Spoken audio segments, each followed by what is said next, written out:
announcement. Yan, but before that, we would like to acknowledge po ang ating pong visitor sa umagang ito.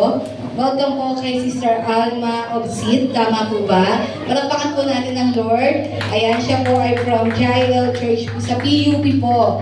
Ayan po. So welcome po sa Jael Navarro po.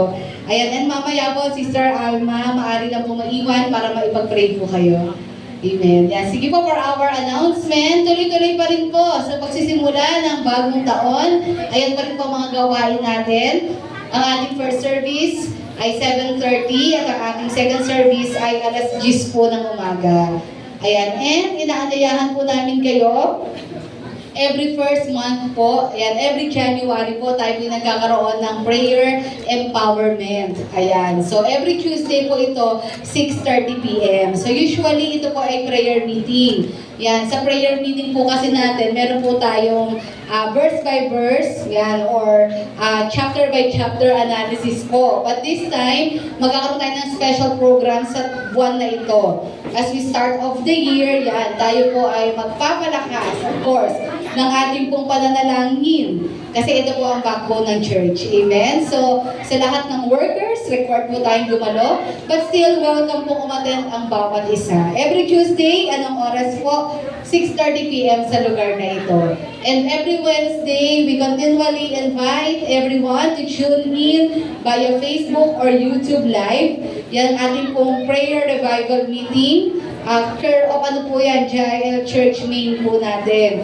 So every Wednesday, 6 p.m. po. Ayan, ito po ay mapapanood po natin online.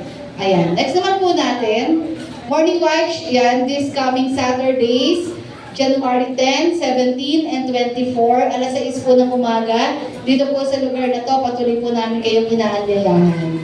And next naman po natin, tayo po magkakaroon ng 21 days prayer and fasting na gagawin po natin sa gabi. Yan, so 21 nights. So ito po ay from January 5, bukas na po yan, hanggang January 25, ayan, via Zoom, alas 7 po ng gabi. So, maganda rin po makasama at maka-attend din po tayo dito. So, if you want to be part at maka-attend din po dito, since online po ito, maganda ma-add po namin kayo sa group chat ng Jael Navarro. Kasi doon po namin pinupost ang ating po mga Zoom link. Ayan, so 21 days prayer and fasting. Okay, next naman po natin. Meron tayong prayer box po sa likod. Kung meron po kayong mga prayer items, prayer requests, pwede po tayong humingi ng form, prayer request form sa ating mga usherette sa likod. Pwede po natin isulat.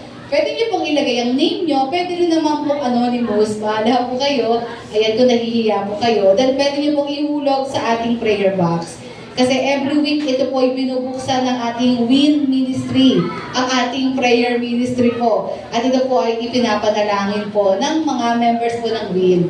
Ayan, so pwede po kayong humingi mamaya bago umuwi sa ating mga usherettes. And, ayan, so meron po kaming, sa kasalukuyan, meron po kaming fundraising para po sa air cooling system. And we claim this year, Lord, Amen. Magiging centralized air. Wow! Centralized aircon na po dito sa lugar na ito. Amen? Ang mga naniniwala po, pumalakpak po sa Panginoon. Amen. Kailangan naniniwala. Amen. Alam natin walang mahirap sa ating Panginoon.